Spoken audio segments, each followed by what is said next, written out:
బులెటిన్లో మరో breaking news చూస్తున్నాం. ఫోన్ ట్యాపింగ్ కేసులో మాజీ సీఎం కేసీఆర్ ప్రత్యేక దర్యాప్తు బృందం మరోసారి నోటీసు ఇవ్వనుంది. మున్సిపల్ ఎన్నికల నామినేషన్ల హడావిడి నేపథ్యంలో ఇవాటి విచారణకు తాను హాజరు కాలేనని, కొంత సమయం ఇవ్వాలని కేసీఆర్ ఓ లేఖ ద్వారా సిట్కు బదులిచ్చారు. విచారణకు తాను సహకరిస్తానని, కానీ ఫామ్ హౌస్లోనే తనను విచారణ చేపట్టాలని సిట్ను ఆయన కోరారు.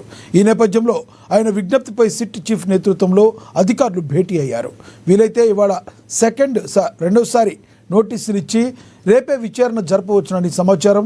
మరికొద్ది గంటల్లో దీనిపై స్పష్టత వచ్చే అవకాశం ఉంది.